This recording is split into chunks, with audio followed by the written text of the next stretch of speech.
qué venías a hablarnos? Ahora lo cuento. Ahora lo cuentas.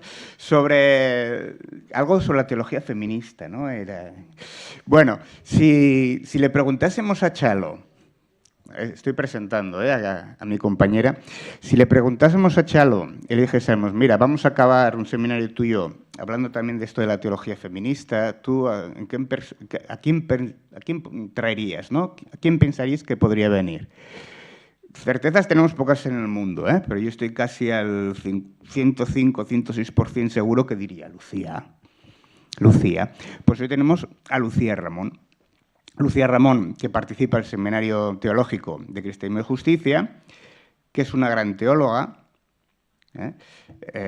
Chalo eso lo repetía mucho. Chalo cuando miraba a Lucía decía, Lucía sabe mucho de teología, y hay que escucharle, ¿no? Entonces vamos a hacerle caso a Chalo, vamos a escucharle a Lucía, una teóloga feminista, con yo creo que un trabajo muy, muy interesante. Seguro que de los que le conocéis más estáis muy de acuerdo conmigo. Y que yo creo que es un gran colofón, un buen postre para acabar estas jornadas de hoy. Así que, Lucía, te dejamos que nos ilustres, que nos des ideas y nos ayudes a continuar reflexionando. La verdad es que estoy emocionada porque, de alguna manera, Chalo ha sido, en mi propia historia personal y teológica, pues alguien muy... ¿No se oye bien? Espera. A ver, ahora sí. ¿Me lo acerco más? Vale. Si no me lo decís, ¿no? A ver, ahora sí, ahora sí. Bueno, pues que estoy emocionada porque verdaderamente él ha sido alguien importante en mi historia personal y vital, y especialmente porque en una iglesia donde no sigue sin haber espacio para las mujeres teólogas, sigue sin haber un espacio donde podamos crecer, aportar, formarnos, desarrollarnos. Como a mí me gusta decir, yo soy una teóloga muy con minúscula porque la teología forma parte de la triple jornada en mi vida, ¿no? Está mi casa, el sacar el día a día, está mi trabajo y luego está la teología, que es mi primer amor, pero está en el último lugar, ¿no? En cuanto a la posibilidad de dedicarle tiempo y energía. Y si hay algo que yo le agradezco mucho a González Faus fue en su momento el invitarme a participar en el seminario, ¿no? Y en algún otro momento lo he compartido con los compañeros y compañeras de aquí, porque me ofreció un hogar teológico en una iglesia donde estamos en las afueras y en la periferia, ¿no? Y cada vez somos más expulsadas. Entonces, bueno, pues por todo esto estoy como emocionada, ¿no? Con miedo a defraudar. Y simplemente cuando me plantearon hablar, ¿no? Me lo dejaron muy abierto, que bueno, la teología feminista y luego tú haces lo que quieras. Y yo pensando en que era el primer seminario, González Faus, y pensando en él, ¿no? En las conversaciones pues, que yo he tenido con él estos años, una cosa que él me insistía muchísimo, y creo que lo habrá hablado también con otros y con otras de vosotros, es que últimamente a él lo que más le interesaba era leer a las místicas cristianas y sobre todo a ciertas místicas de las que voy a hablar ahora, ¿no? Él me decía, bueno, ahora mismo la teología más interesante que puedo leer pues es la de Simone Weil, Etty Hillesum, Las Beguinas, Teresa de Jesús. Es decir, hay una vena muy importante en su inquietud teológica, espiritual, que tiene mucho que ver con lo que Miguel ha planteado de entender la teología también como una pedagogía y una mistagogía, ¿no? Entonces, si vemos la teología desde esa perspectiva, estas mujeres son grandes teólogas, tal y como él entendía la teología, ¿no? Y como yo pienso que debemos entenderla o como se entiende desde una perspectiva feminista. Entonces, no voy a hablar específicamente de las teologías feministas, o igual lo dejo para otro seminario, ¿no? Pero sí que voy a hablar de la mística femenina o de determinadas experiencias de mujeres místicas como lugar teológico, como lugar de la experiencia de Dios, de la mano de Faust, ¿no? Algunas de ellas incluso él me las dio a conocer a mí, otras fueron descubrimientos compartidos, ¿no? Y como esto es un seminario, pues también es una invitación a leerlas, ¿de acuerdo? A leerlas, a conocerlas y a leerlas como teólogas, no simplemente como mujeres espirituales y estas cosas, ¿vale? Sino a leerlas realmente como verdaderas teólogas. De alguna manera, estas mujeres representan ya una especie de avanzadilla de esa humanidad nueva, ¿no? Que tenemos que ir pensando cómo podría ser, cómo se podría vivir, ¿no? Y para él, estas mujeres van a representar la superación de un cristianismo pues, puramente dogmático, académico, en el sentido negativo de la palabra, en este caso institucional, y frente a esta manera de vivir la fe o de vivir la teología, ellas ofrecen una experiencia de Dios encarnada, relacional y muy profundamente crítica con las estructuras de poder a las que ellas no pertenecían, en parte por el hecho de ser mujeres. A lo largo de su obra, de manera indirecta, prólogos, textos, artículos, reflexiones, pues nos encontramos a Teresa de Jesús, Margarita Porete, hay un texto precioso en Momentos Oscuros del Magisterio Eclesiástico sobre Juana de Arco, que os recomiendo leer, porque expresa muy bien la misoginia de la historia de la Iglesia, de la propia Iglesia, y la contradicción de una Iglesia que a una mujer la condena a la hoguera y luego 30 años después la canoniza como santa, ¿no? Creo que esto expresa muy bien esa ambivalencia de la institución hacia las mujeres. Bueno, Juana de Arco, Etty Hillesum, Simone Weil, Madeleine Delbrel, Dorothy Day, estas serían un poco las más representativas, ¿no? Y él las presenta como maestras de una racionalidad sapiencial que desafía ese binarismo que todavía está presente en la teología entre la razón y el corazón, la interioridad y el compromiso social, la mística y la política. Mi propuesta es recuperar esa mística, o continuar desarrollando esa mística de ojos abiertos, esa mística política, en tiempos donde parece que vuelve lo religioso de manera muy comercial, muy fluida. Bueno, pues, ¿qué entendemos nosotros por mística, ¿no? Una mística que sea auténticamente jesuánica. Bueno, pues un poco por ahí va el camino de la reflexión. Y entonces voy a recordar algunas de sus aportaciones, honrar sus voces, porque estoy convencida, como lo estaba Chalo, de que esta mística femenina no es una curiosidad histórica, sino una aportación muy relevante para una teología del futuro, ¿no? Puede ser también un lugar teológico para nosotros. Cuando hablamos de la mística desde la perspectiva de Chalo, él recoge la visión de Metz, ¿no? De una mística de ojos abiertos. La mística no sería un fenómeno de evasión, ¿no? De ojos cerrados, sino una percepción intensificada de la realidad que permite descubrir a Dios allí donde el sufrimiento humano es más agudo, ¿no? Y volvemos un poco a esto de la epistemología. Es una manera también de percibir el mundo, de percibir la realidad, ¿no? Frente a unas místicas del éxtasis o de ojos cerrados que buscan una unión con lo divino mediante la abstracción de la materia, el olvido del prójimo. Una mística propiamente cristiana sería una mística jesuánica, ¿no? Una mística de la encarnación que mantiene los ojos abiertos ante el sufrimiento y que integra la contemplación en la acción por la justicia. Y en este sentido, en este contexto, estas mujeres místicas de las que voy a hablar ahora emergen como portadoras de esta sensibilidad en momentos distintos de la historia. Mientras que la teología masculina a lo largo de la historia del cristianismo pues, ha tendido, en términos muy generales, hacia una conceptualización abstracta, el control institucional, la mística femenina ha cultivado un lenguaje simbólico, poético, corporal, que además se enraiza en la fragilidad de la condición humana. Y eso yo creo que la hace muy atractiva y muy interesante para nosotros ahora.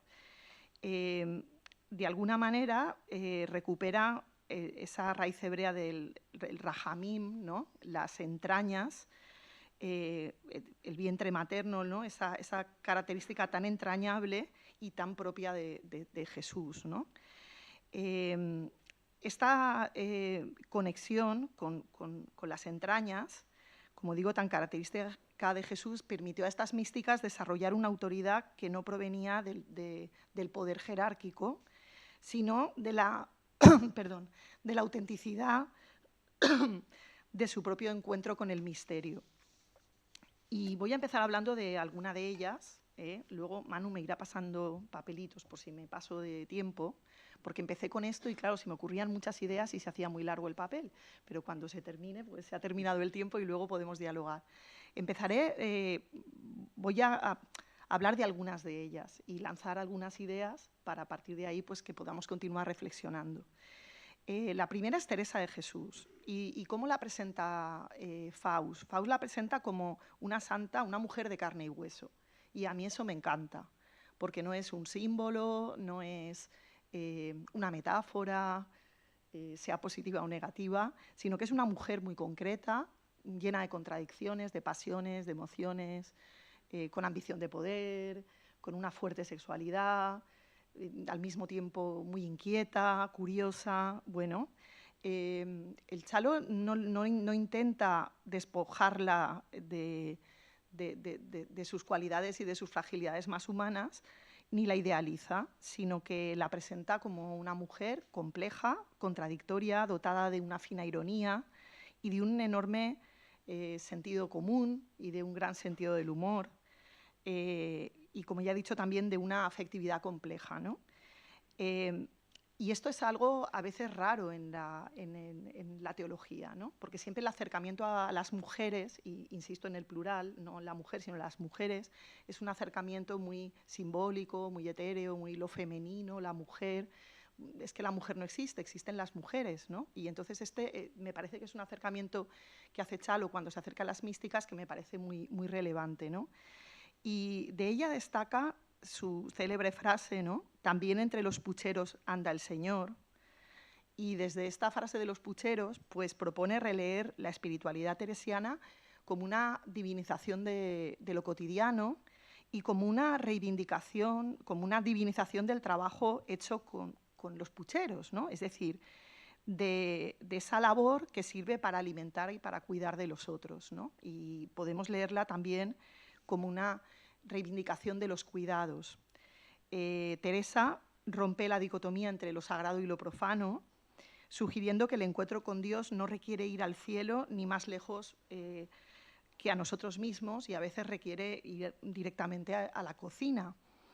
El puchero representa la propia humanidad con sus pasiones y temperamento. Es el lugar donde se cocina esa relación con lo divino. Y otra característica de Teresa que él va a destacar es su libertad frente al ego y frente a la honra social. Su grandeza, o la grandeza de Teresa, no residía en una perfección psicológica, sino en lo que ella fue capaz de hacer en ese juego entre la gracia y la libertad con su compleja psicología, cuando se puso realmente en manos de Dios, ¿no? Teresa es la prueba viviente de que es posible una humanidad nueva que integra la libertad y las pasiones sin anularlas. Y volviendo al tema de la ironía y del humor, que también algo muy propio de Chalo, fueron para ella herramientas de humildad que evitaban esa absolutización del yo, ¿no? Su mística del desasimiento propone una liberación de la propia imagen para ser habitada por el amor, con mayúsculas, pero no se trata de un repliegue, de una experiencia que lleve al repliegue o a la pasividad, sino que su mística es presentada también por Faust como una teología de la praxis, donde la oración se valida también en las obras, en la acción, que es algo muy ignaciano. La experiencia mística otorgó a Teresa una gran libertad frente a la necesidad de la estima y del aplauso social y le permitió desvincularse de la honra social para actuar con enorme libertad y creatividad.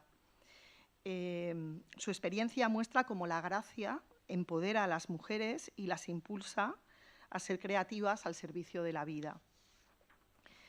Y es precisamente esta libertad la que le permitió enfrentarse a los afanes inquisitoriales de su época, a los que Faust califica de analfabetismo teológico, ¿no? Con esa gracia que él tenía y con mucho fundamento.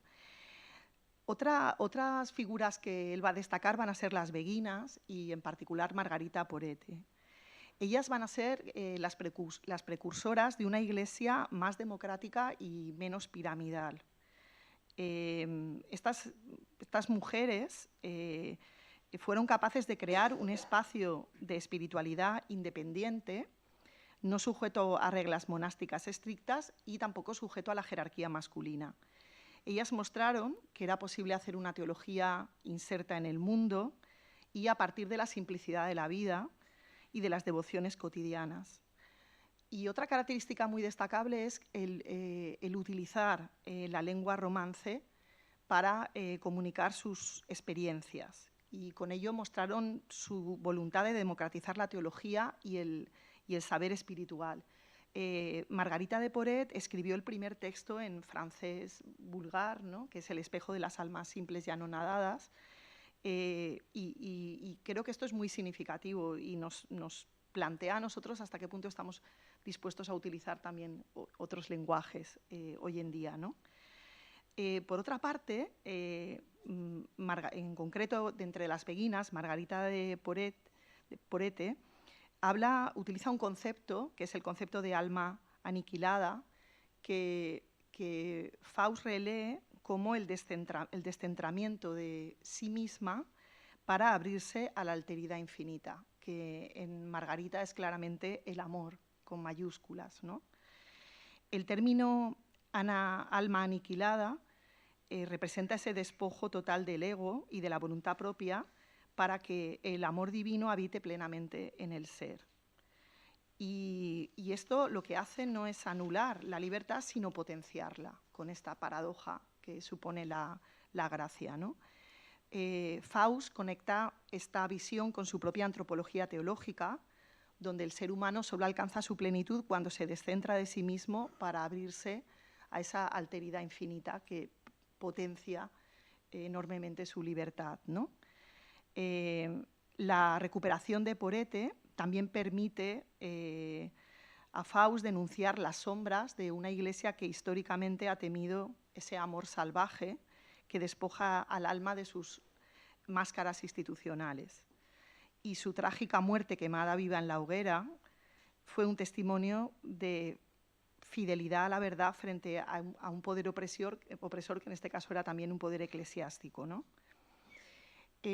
Otras dos místicas que interesaron mucho a Faust fueron Etty Hillesum y Simone Weil, que creo que también nos pueden aportar muchas pistas para cómo hacer teología hoy o cómo mirar hoy la realidad.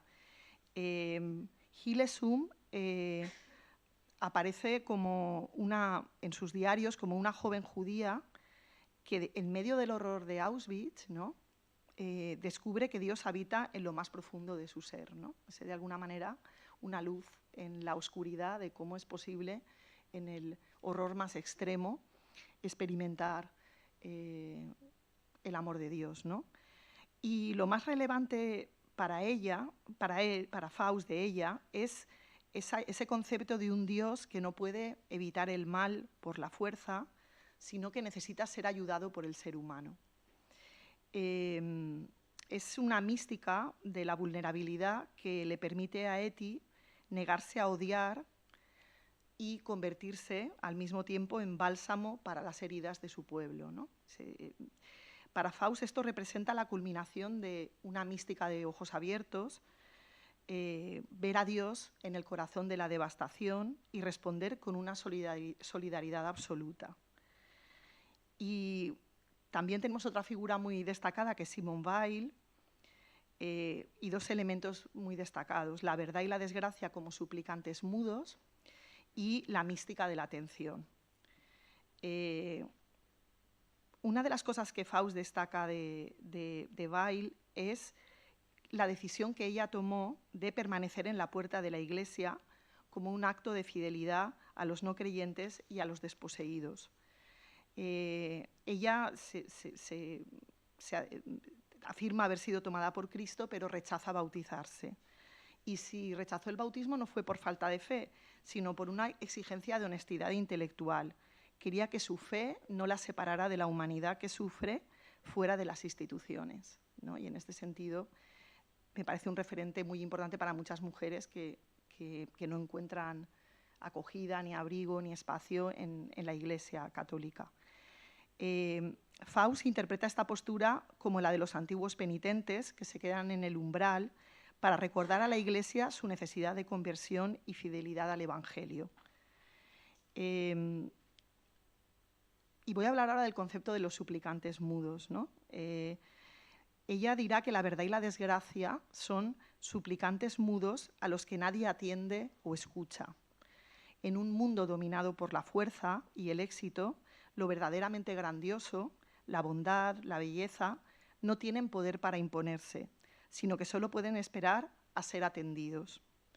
La mística de la atención consiste, por tanto, en hacerse capaz de escuchar este clamor silencioso, ¿no? O sea, que el ruido de los imperios no nos impida atender a la presencia del amor y de la bondad y de la belleza en este mundo, ¿no?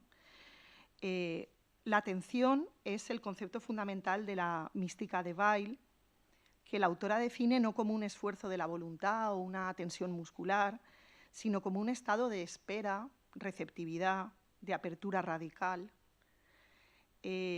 La atención es la llave para una relación auténtica con la realidad y la facultad que permite al ser humano salir de su propio ensimismamiento. La verdadera atención consiste en suspender el pensamiento propio, dejándolo vacío y disponible para ser penetrado por el objeto o la persona que se tiene delante, recibiendo su realidad tal y como es, sin prejuicios, sin etiquetas. La atención llevada a su grado más alto es para Weil lo mismo que la oración. La oración no es un fervor sentimental, sino la orientación de toda la atención de la que el alma es capaz hacia Dios. Al vaciar el yo mediante la atención se crea un espacio que permite ese encuentro con lo divino.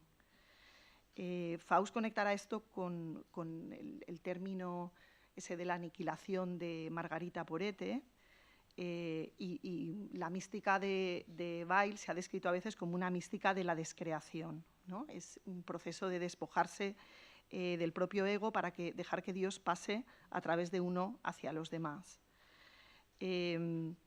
Para ella, el mayor acto de amor hacia quien sufre no es darle soluciones, sino ser capaz de mirarlo y reconocer que existe en toda su verdad. Por eso va a calificar la atención como la forma más pura y rara de generosidad. Y esta mirada, de nuevo, no nos deja en la parálisis, sino que es una mirada que reconoce a cualquier ser humano, a cada ser humano como algo sagrado y que nos impone la obligación de remediar las privaciones del alma y del cuerpo del prójimo, situando esa necesidad del prójimo por encima de cualquier otra consideración de estado, raza o dinero. Y la última de las místicas de las que quiero hablar es Madeleine Delbrel, ¿no? Faust habla de ella como una mística de la proximidad que nos invita a hacer sonar la bella música de la gracia. Ella es la prueba de que se puede ser totalmente de Dios siendo totalmente del mundo, integrando la profundidad espiritual con un compromiso radical en la frontera, ¿no? En espacios profundamente secularizados, duros, descristianizados, ¿no? El fragor de lo cotidiano no es para Delbrel un obstáculo para la contemplación. Ella es capaz de encontrar a Dios en el metro, en un café, en medio del tráfico. La calle es su monasterio.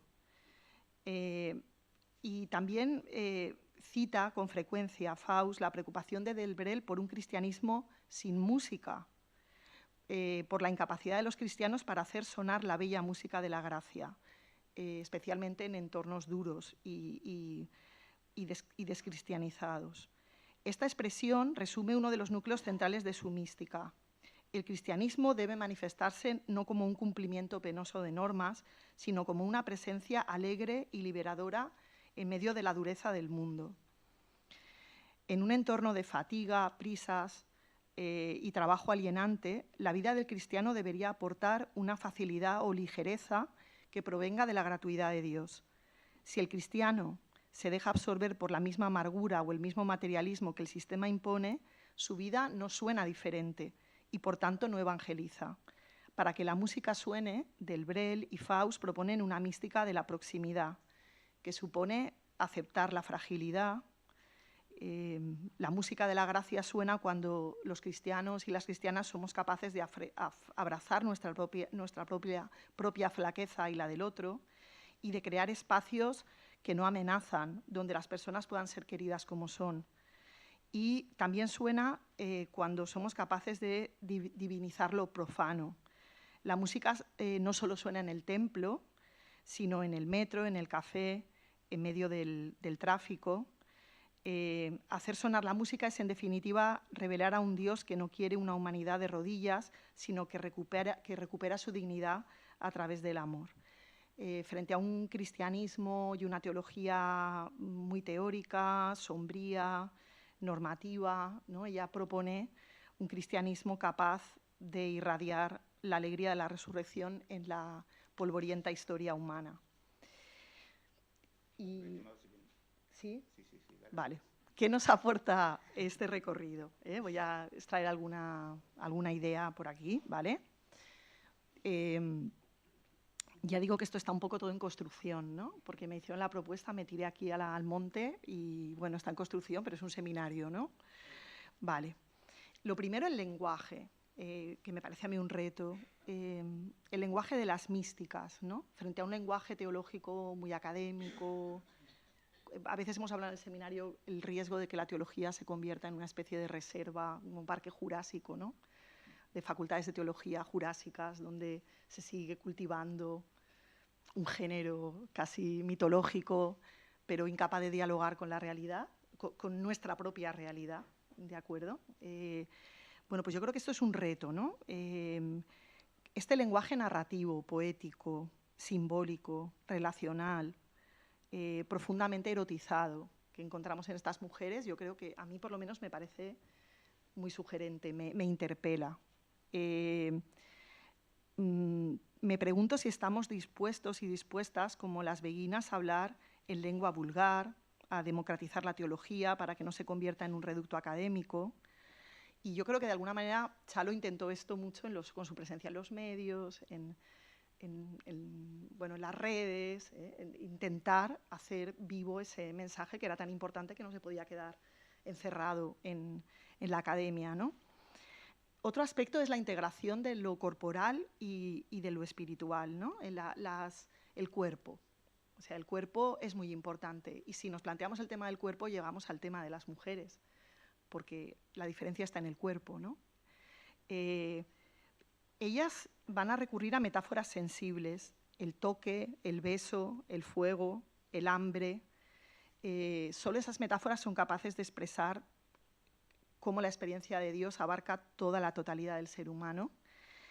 Y en ellas, claramente, la experiencia de Dios pasa por el cuerpo. No está madurado en un proceso de abstracción, sino que pasa por el cuerpo.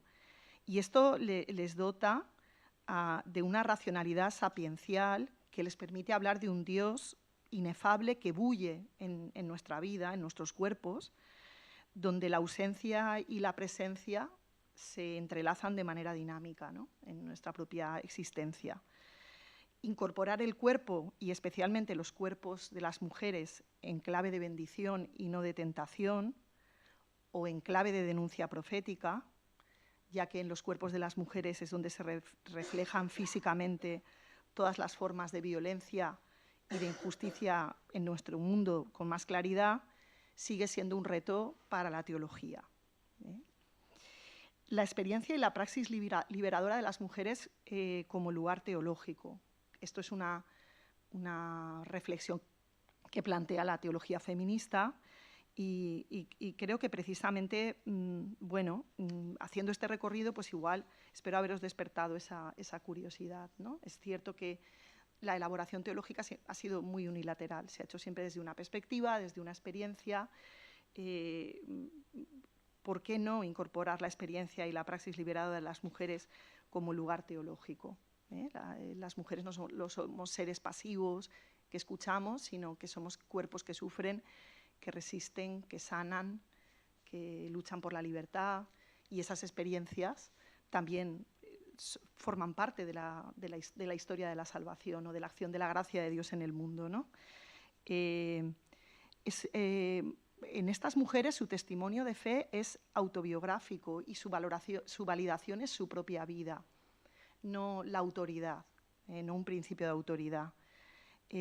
Además, su lenguaje es sacramental, revela la dinámica del espíritu en procesos de conversión, de encuentro transformador con el Dios de la vida, de reconciliación, de perdón, de entrega, de gratuidad, alejándose de las fórmulas de laboratorio de la dogmática clásica.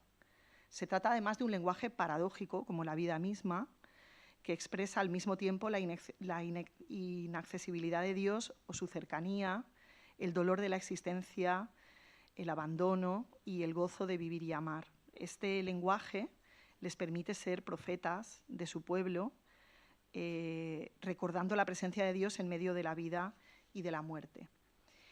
Y me quedan dos aspectos, ya termino. Implicaciones para una reforma eclesial y social, ¿no? Lo que he dicho antes de las beguinas, estas mujeres nos plantean el reto de construir una iglesia verdaderamente inclusiva, verdaderamente democrática. También las mujeres empobrecidas son vicarias de Cristo, no solo los empobrecidos. Pero sus voces y sus sufrimientos, sus experiencias de resistencia y liberación, están ausentes o en la periferia de la teología y de las preocupaciones eclesiales. Una opción por los pobres pasa también por una opción por las mujeres pobres y empobrecidas. Y para avanzar en esta dirección hace falta desclericalizar y desmasculinizar la Iglesia, como decía Francisco, ¿no? Todo un programa por hacer.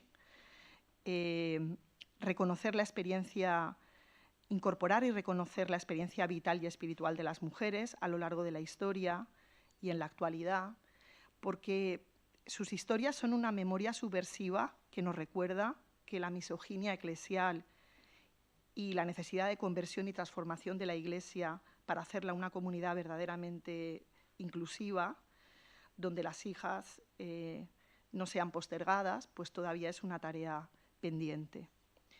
En esta Iglesia más evangélica, las mujeres debemos ser elementos consustanciales. Y en sus últimos textos, ¿no? Faust pasó de una fase de rechazar el sacerdocio de la mujer a luego otros ya totalmente abandonan esta postura, ¿no? Critica duramente las estructuras que impiden a las mujeres acceder a los ministerios en la comunidad, ¿no? Es escandaloso que en pleno siglo XXI pues, las mujeres sigan estando ausentes de la predicación, el acompañamiento espiritual, la enseñanza teológica oficial, en igualdad con los varones. Reconocer a las mujeres es aportar por una mística jesuánica de lo cotidiano, de la proximidad, de los cuidados y del cuidado de la vida, ¿no? Y esto es lo que de alguna manera nos proponen las teologías feministas. Y finalmente, ¿qué recojo de todo esto? Bueno, pues la reivindicación de una mística política que vaya más allá de la ideología, ¿no? Cuidado con convertir la mística o el retorno de lo espiritual en algo pues, puramente ideológico, ¿no? Estas mujeres integran la mística con la profecía y nos ofrecen un modelo de mística y de lucha por la justicia que no se reduzca a lo puramente ideológico, sino que es fruto de una auténtica experiencia de la cercanía de Dios.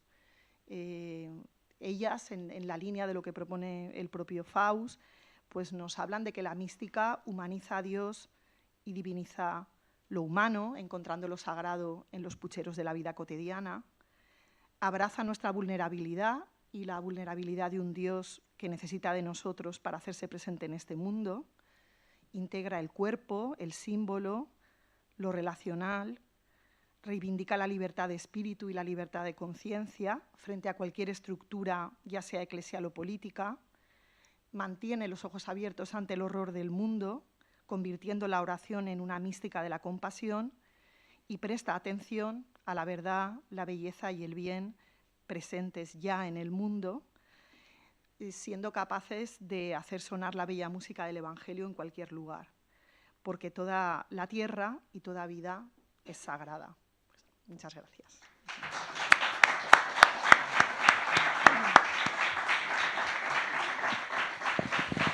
Pues gracias a ti por este recorrido místico, por las místicas teólogas que van apareciendo en la obra de Chalo. Seguro que Chalo diría, Lucía, ya tienes ahí un cuaderno. A ver si desarrollalo un poco más y ya está el cuaderno. No, pues yo creo que ha sido un recorrido bien interesante y nos ha ayudado, ¿no?, a recuperar, por un lado, estas místicas teólogas, ¿no?, y toda su riqueza, que está bien recordarla, y por otro también recordar cómo Chalo también hacía uso de ellas, ¿no?, y aprendía de ellas. Bueno, tenemos unos minutillos para poder dialogar con Lucía, para poder comentar también todo eso, lo que nos ha resonado, ¿no?, su ponencia, o para preguntar alguna cosa y conocer algo más de estas personajes, de estas místicas. Sí. Aquí, Ignacio. Bé, moltes gràcies per la... Sí. Moltes gràcies per la teva exposició. A veure, jo, un parell de coses. Quina quantitat de talent teològic i humà hem perdut a l'Església a causa de la marginació de la dona? Per 4 dones, mitja dotzena de dones que han destacat, potencialment n'hi hauria hagut moltes més. I això és l'Església i a la societat. El talent que s'ha perdut, sobretot aquí a Occident, suposo que també en altres llocs, és absolutament lamentable. I la segona cosa que vull dir, que suposo que ja sabem tots, és que actualment hi ha unes quantes dones presbíteres a l'Església Catòlica, que estan excomunicades, evidentment, però que estan dintre de la successió apostòlica. Per tant, tenen el sacrament vàlid.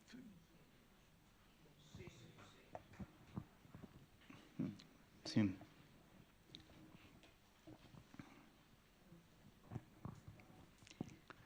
Gracias por tu exposición. Y sobre el tema de la mujer en la Iglesia, es un tema recurrente que ya está perdiendo, no sé si valor o qué, pero yo veo que el problema es un problema de poder. Está demasiado consolidado el poder de los hombres en la Iglesia. Se pasa por encima, se habla de cómo integrar a la mujer en la Iglesia, pero siempre se aparca. Se aparca porque no se sabe cómo empezar ni cómo acabar, y total, que es lo que se acaba de escuchar, que se está perdiendo un potencial que se está perdiendo totalmente. Entonces, yo veo que, bueno, y además, últimamente el Papa actual pues ya ha descartado de que el sacerdocio en la mujer, pues nada de nada. O sea que todos son pasos negativos que los vamos acumulando. Y bueno, pues igual que en la sociedad, la Iglesia se nutre de lo mismo, de lo masculino. Gracias.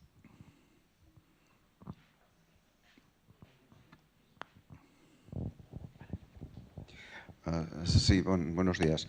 A ver, en los últimos años veo que se ha dejado de hablar cuando se habla de orden sacerdotal, se habla directamente y exclusivamente de diaconado femenino. Es como si hubiésemos ido a una reivindicación de mínimos. Yo tengo esta sensación. Y le pregunto a usted, que me dé su opinión, si le parece que esto es más efectivo, si esta prudencia, que seguramente es una cuestión de prudencia, de pensar que yendo a un primer nivel después se puede ir subiendo, si usted cree que es más efectivo que el ir a máximos, el volver a la reivindicación global de que cualquier persona tiene que poder acceder a cualquier situación a la que pueda acceder cualquier otro, independientemente de su género. Me gustaría saber qué opina usted. Si la prudencia, en definitiva, en resumen, si la prudencia es mejor que el tomar el poder, no esperar a que nos sea dado. A ver, es una pregunta que yo creo que no tiene una respuesta única.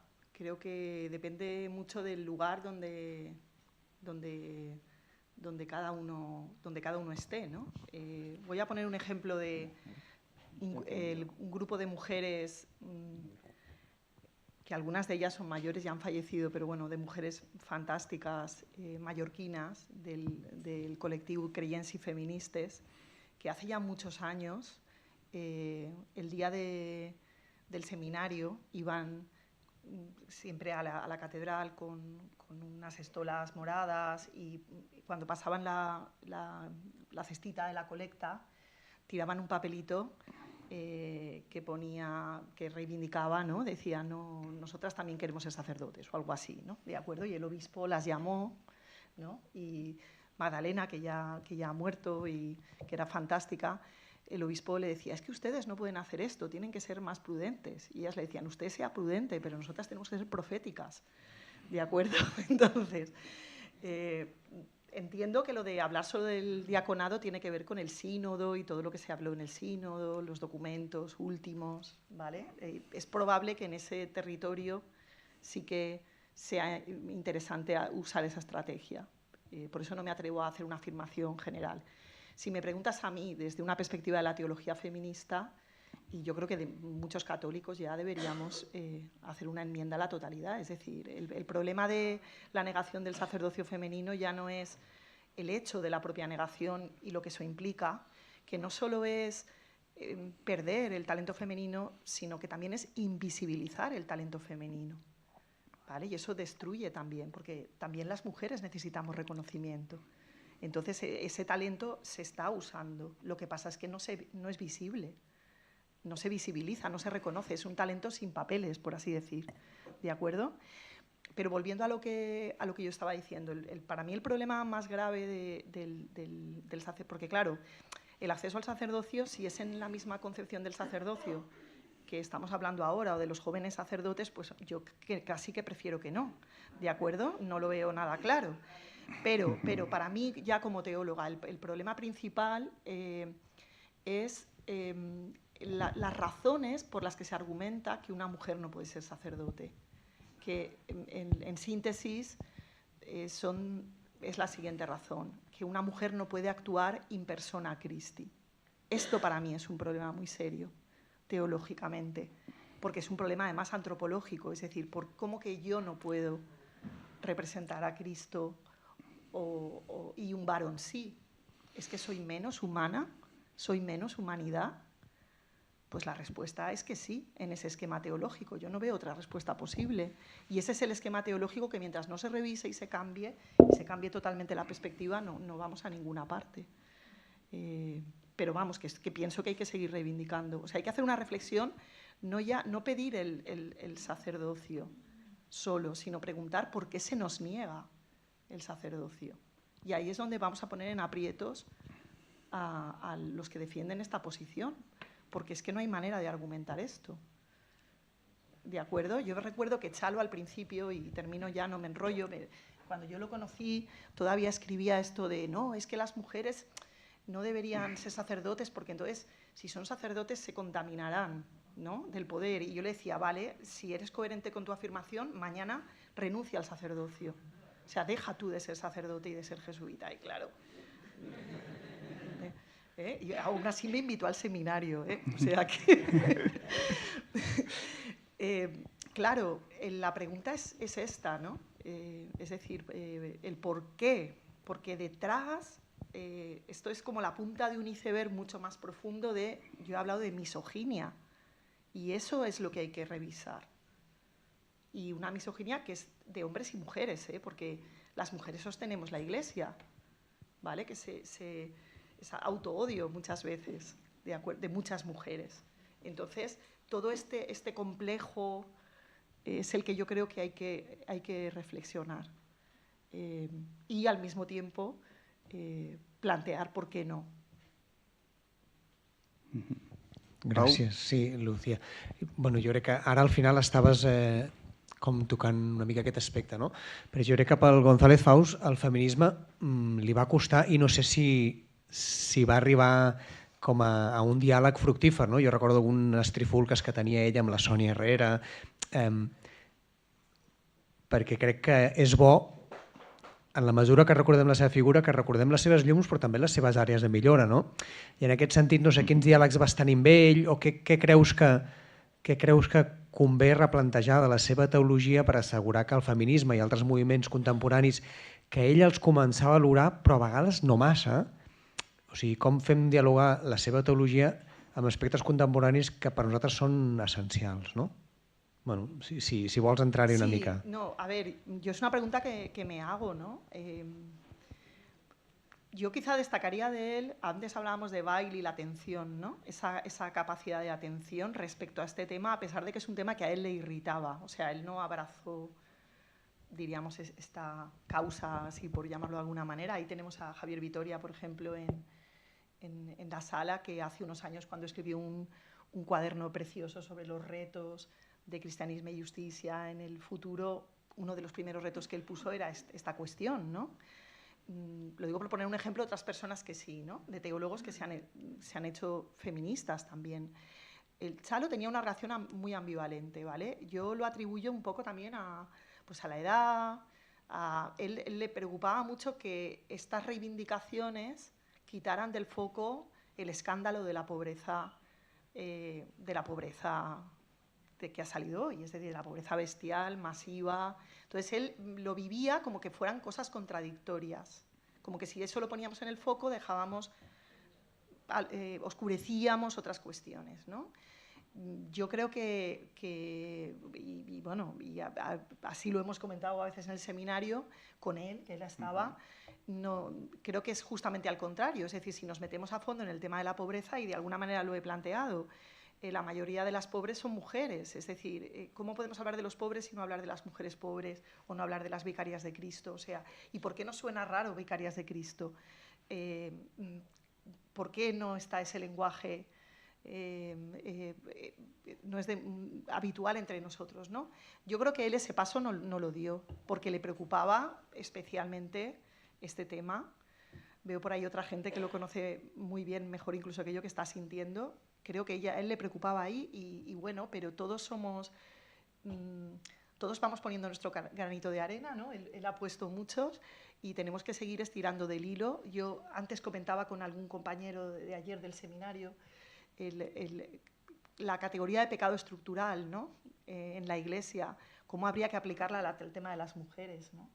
Esa exclusión histórica, cómo habría que trabajar eso y hacer una reflexión eclesiológica sobre la necesidad de conversión, ¿no? De la Iglesia en este ámbito.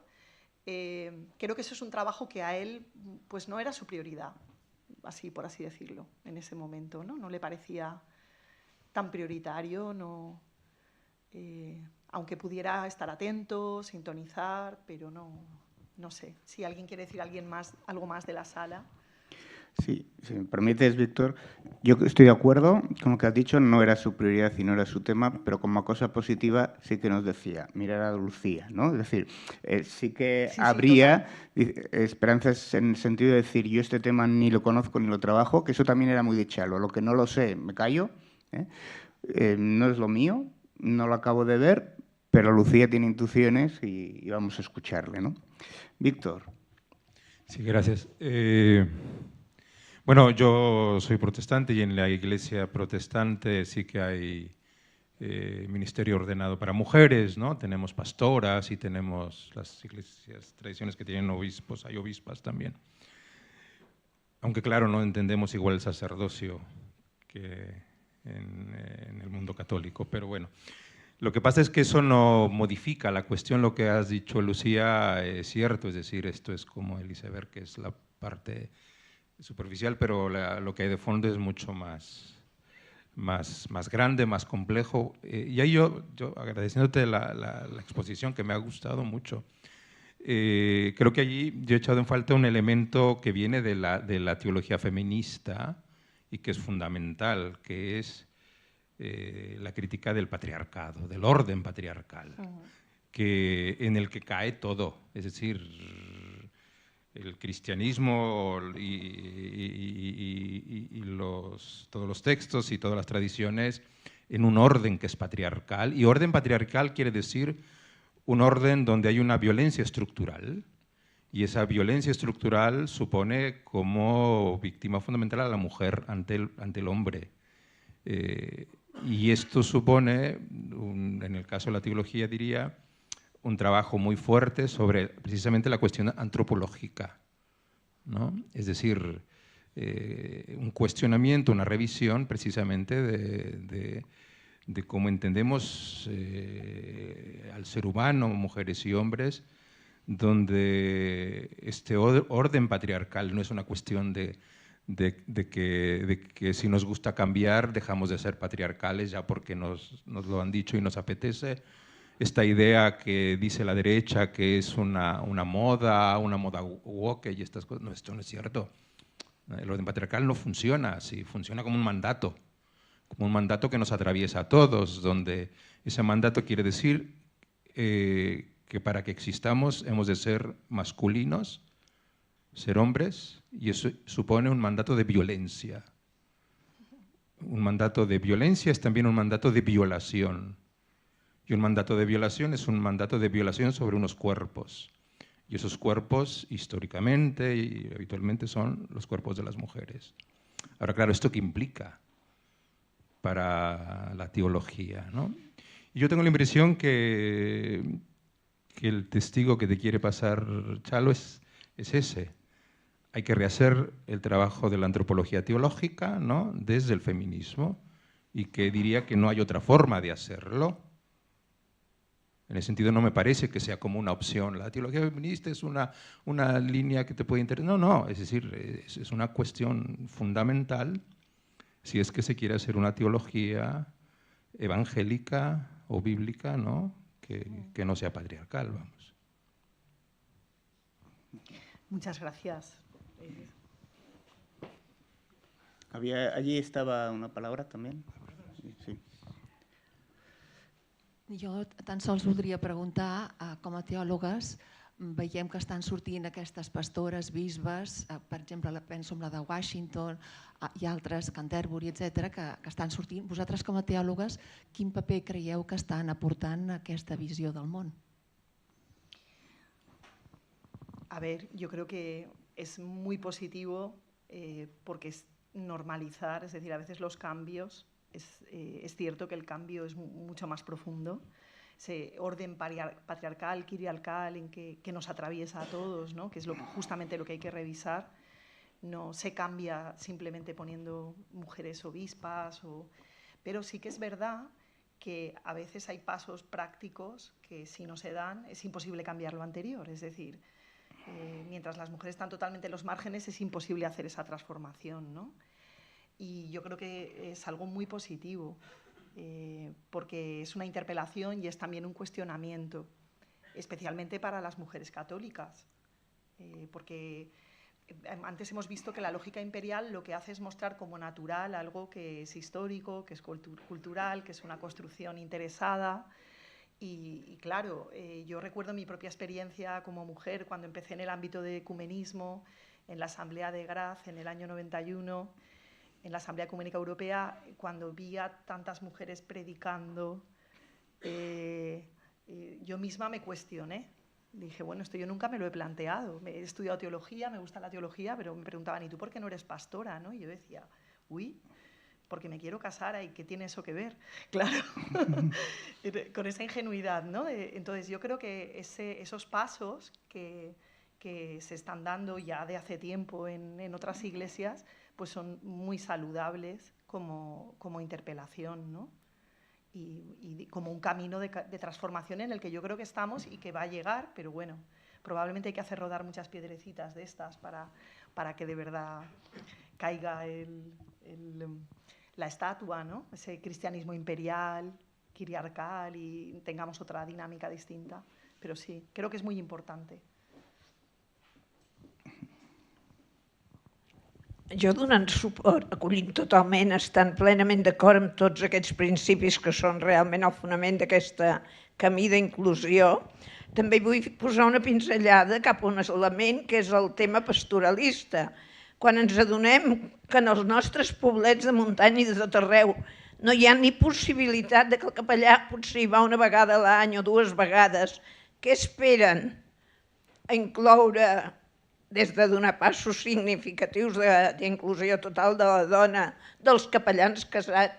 És a dir, també la urgència de l'Església hauria de bellugar, és a dir, de la realitat, la inquietud pastoral per donar resposta a tot això. Hauria de fer que l'Església ja es decidís a donar-nos el lloc que en definitiva estan ocupant aquella dona que va obrir la porta, aquella que tal, el dia que va anar a resar el rosari. A nivell pastoral és urgent aquest reconeixement i en tenim ganes. Per tant, penso que aquesta dimensió pastoral no la podem descuidar tampoc quan estem parlant de tota aquesta incloure la dona. Jo demano que també ho tinguem present quan en parlem, de dir, és que ho necessiteu, porres, que no arribeu. Per tant, també per això us donarem tots els principis teològics i tot el que trobem per assegurar-vos que és possible. No ho voleu veure, mireu l'urgència i, sisplau, doneu-nos pas. Sí, en esta línea a mí me hace mucha gracia cuando se habla de la crisis de vocaciones. Yo siempre añado que es una crisis de vocaciones masculinas y entonces, claro, el problema es la sordera institucional, no la crisis de vocaciones. Vocaciones hay muchas. Otra cosa es que la institución decauce a esas vocaciones, ¿no? Entonces, crisis de vocaciones masculinas. Sí, creo que es importante subrayar esto. Sí. Después, off the record, cuando se acabe la cámara, si alguien quiere, os explico una anécdota sobre ese tema del Papa francés, muy interesante. Bien, estamos sobre tiempo, acabamos con una última pregunta y Chalo diría, hombre, la última pregunta que la haga Javi, ¿no? O el último comentario que la haga Javi, que fue su gran amigo y que tanta teología hicieron juntos. Así que, Javi... A ver, a mí me parece que este es un asunto bastante, muy relevante. Y voy avanzando sobre lo que ha dicho Víctor. A mí me parece que tenemos un problema que el patriarcalismo también atraviesa la recepción y la recreación de la tradición cristiana y de la tradición sacramental, como tú has dicho. Y la Iglesia Católica tiene este asunto pendiente, lo tiene pendiente. Y voy a diré un dato y pondré un ejemplo. Ha desaparecido del lenguaje oficial el término presbítero, que es el que utiliza el Concilio Vaticano II para hablar del ministerio de la presidencia eucarística. ¿Qué se ocurría?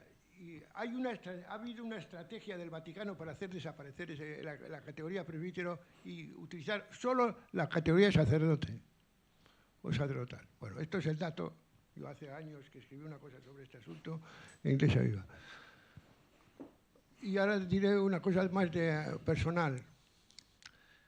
A mí cuando me preguntan, yo nunca digo que soy sacerdote, más que tengo el sacerdocio del bautismo, que es el más importante de todos. Yo digo que soy presbítero. Y cuando me dicen qué quiere decir eso, que suelo decir lo siguiente. Yo soy un laico, digo, yo no soy religioso. Entonces, cuando me preguntan las nuevas generaciones, ¿y tú qué eres? Un laico liberado para cuidar comunidades eucarísticas. Un laico liberado para cuidar comunidades eucarísticas. Y eso para mí, sobre eso es lo que hay que recrear el asunto, en mi opinión. Y si no recreamos sobre eso, no hay nada que hacer. No hay nada que hacer. Porque las nuevas generaciones no son hombres, no son varones que cuidan de las comunidades eucarísticas, sino son hombres que presiden las eucaristías porque tienen el poder de la consagración. Eso es así. Y eso es una contradicción tremenda. como no todo el mundo me conoce, que quede claro que estuve 11 años tratando de educar curas en la diócesis de Bilbao. Algunos salió bien, ¿no?